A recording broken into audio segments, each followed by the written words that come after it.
Who was Ernest Rutherford? What did he contribute to the atomic model? How did he conduct his research? What other researchers was he associated with? These are the questions that we'll be answering today.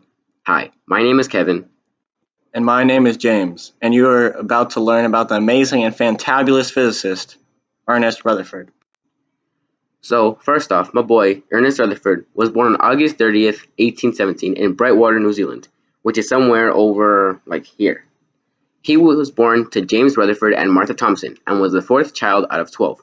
When he was 66 years old, he was diagnosed with a hernia, but my man was a savage and was like, nah, I'm not even worried about that. But his ignorance got him killed because he became very ill and was operated on and died 4 days later in the hospital. My main man, Ernest Rutherford, played a huge role in figuring out the atomic model.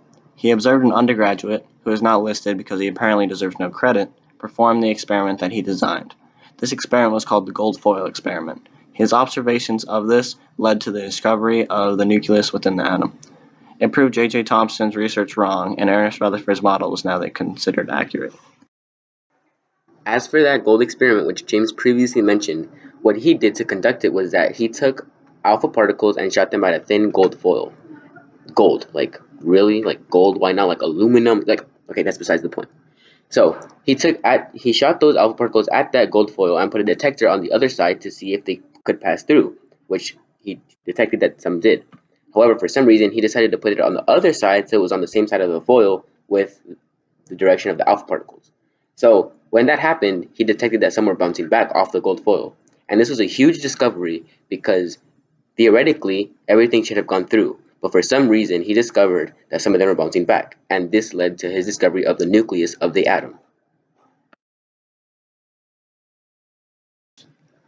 As previously stated, this experiment proved J.J. Thomson's research wrong and his was now the correct model. Something interesting was the fact that Rutherford was a student of J.J. Thomson. Alongside Ernest was Hans Gregor during the experiment. They did that sick YouTube collab and created history. As for some interesting facts with Ernest Rutherford, something interesting was that when he was researching radioactivity with Frederick Sauter, he discovered that atoms were in fact non-indestructible as previously thought.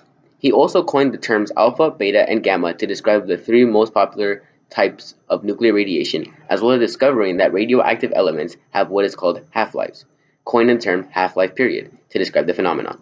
In 1908, Ernest Rutherford was awarded the Nobel Prize in Chemistry for his investigations into the disintegration of the elements and the chemistry of radioactive substances. When Rutherford died, he was buried in Westminster Abbey next to Isaac Newton, and because of his contribution to science, he has a crater on both the Moon and Mars named after him. He was also knighted and was known as Sir Ernest Rutherford. Overall, Ernest Rutherford greatly contributed to the atomic model and lived a very eventful and interesting life. Hopefully you guys learned a lot from this. Hope you guys are having a great day. Hope you guys are smiling and are dabbing on them haters.